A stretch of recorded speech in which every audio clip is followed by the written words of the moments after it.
ఇప్పుడే జీ5 app download చేయండి. చూడండి మీ ఫేవరెట్ టీవీ షోస్ ఎప్పుడైనా ఎక్కడైనా. మైథిలి, ఎన్నో అడ్డంకులు దాటుకుని ఎన్నో దుష్టుల చూపుల నుంచి తప్పించుకొని మాంగళ్యధారణ ఘట్టానికొచ్చావు. ఈ ఒక్కటి పూర్తయిందంటే ఈ పెళ్లి నాపేవాళ్లే లేరు. నువ్వు మనసులో ఏం పెట్టుకోకుండా ధైర్యంగా ఉండు.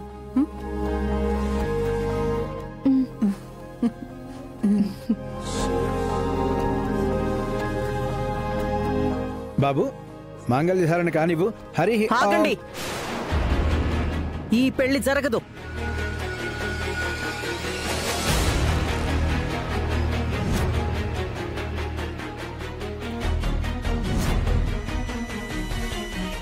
మళ్ళీ ఏమైందమ్మా? ఈవిడ నగల్ని ఎవరో మండపంలో దొంగతనం చేశారు నాన్న.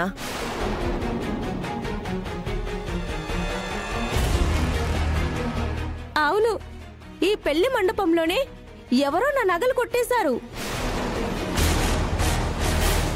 అసలు ఆవిడ మెళ్ళో నగలుంటే కదా కుట్టేయడానికి. అన్నయ్య, నువ్వు తెలిసి తెలియకుండా మాట్లాడుతున్నావు అన్నయ్య. తలుపులు మూసేసి ఇక్కడున్న వాళ్ళందరినీ చెక్ చేద్దాం. అసలు దొంగలెవరో బయటపడిపోతుంది.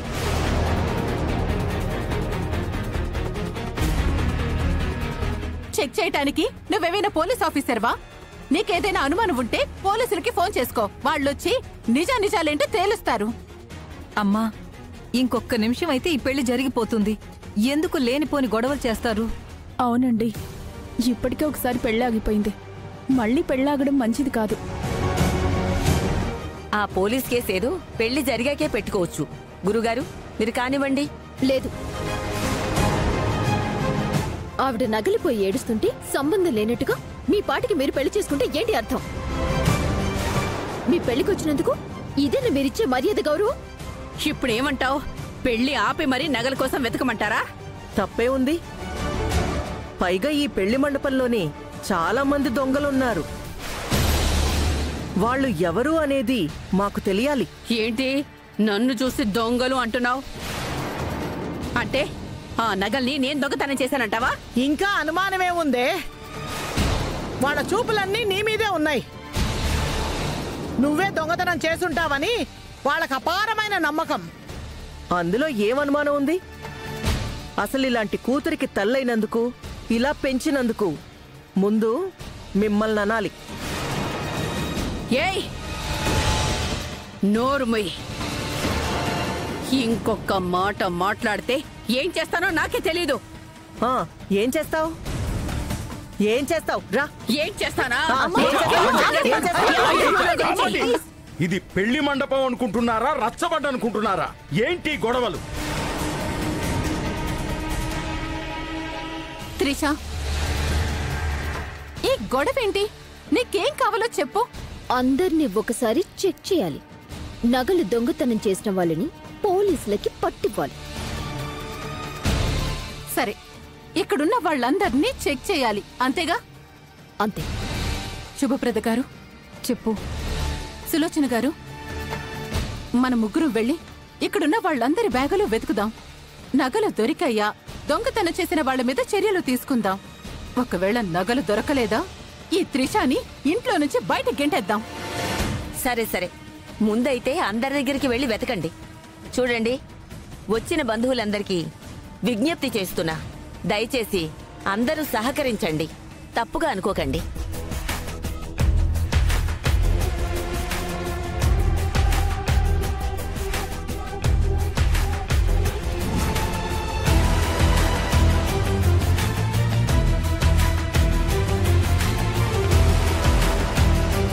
మొత్తం అందరినీ చెక్ చేసాం, ఎవరి దగ్గర ఏమీ దొరకలేదు.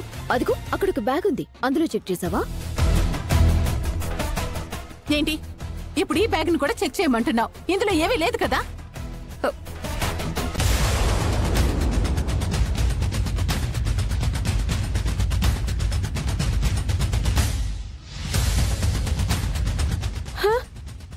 ఇవి నా నగలే. చూసారా, మా బంధువుల నగల్ని ఈ సత్యవతి దొంగతనం చేసింది. పళ్ళు రాలుతాయి. ఇంకొకసారి నేను దొంగతనం చేశాను అంటే, రామయ్య గారు, జానకమ్మ గారు, నిజంగా నాకే పాపం తెలీదండి. నేను ఏ దొంగతనం చేయలేదండి.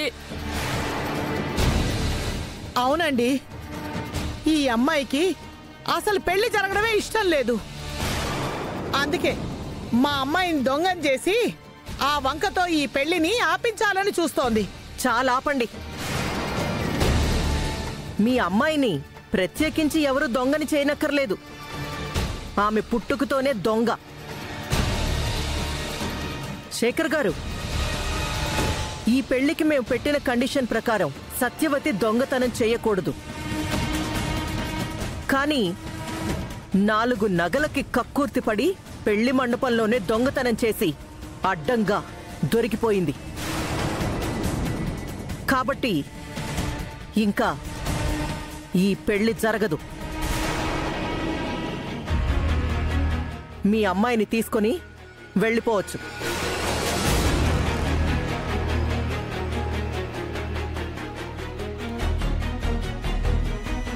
అయ్యో ప్లీజ్ ప్లీజ్ ఆగండి సుహాసిని గారు.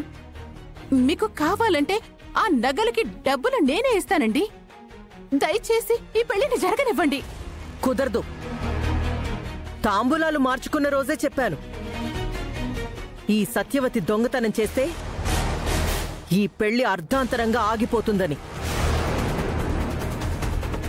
అయినా సరే ఈ సత్యవతి ఇచ్చిన మాటకి కట్టుబడలేదు కాబట్టి ఈ పెళ్లి జరగదు, జరగనివ్వను. ఈ పెళ్లి జరగడం ఆ త్రిషకి అస్సలు ఇష్టం లేదు. అందుకే మా అమ్మని దొంగతనం నేరం కింద ఇరికించి ఈ పెళ్లి ఆపాలని చూస్తుంది. అమ్మా, అయినా వాళ్ళమ్మ చేసిన తప్పుకి శిక్ష మైథిలికి వేస్తారా? ఈ పెళ్లి జరగాల్సిందే. చూసారా అత్తయ్య గారు, ఈ తల్లి మాటన్న విలువ లేకుండా పోయింది. మైథిలితో పెళ్లి జరగడమే తప్ప వాడికి ఈ ఇంటి పరువు ప్రతిష్టలతో ఏమాత్రం సంబంధం లేదు. నాన్న ఉత్తమ్, మన స్థాయి కాకపోయినా ఈ పెళ్లికి అంగీకరించాం. అయినా సరే కుక్క తోక వంకరాని సత్యవతి తన బుద్ధిని మార్చుకోలేదు. ఇలాంటి దొంగతో వియ్యం అందుకుంటే జీవితకాలం మనం అవమానం పడుతూనే ఉండాలి. దానికన్నా మనం ఈ పెళ్లి వద్దనుకోవడమే మంచిది. మీరొద్దనుకోవడమే మాకు కూడా కావాల్సింది. ఎప్పుడైతే మీరు నన్ను చెయ్యని నేరానికి దొంగని చేశారో అప్పుడే నేను కూడా నిర్ణయించుకున్నాను, మీలాంటి బుద్ధి లేని మనుషులతో వియ్యం అందుకోకూడదని. ఎవరే బుద్ధి లేని వాళ్ళు? నీకు బుద్ధి లేదు, అందుకే ఇంకా సిగ్గు లేకుండా ఇక్కడే నిలబడ్డావు. పోతావా, మెడ పట్టుకుని బయటకు గెంటించమంటావా? ఆగండి, ఆగండి. జీ5 యాప్ డౌన్లోడ్ చేసి అన్ని ఎపిసోడ్స్ పూర్తి ఉచితంగా చూడండి.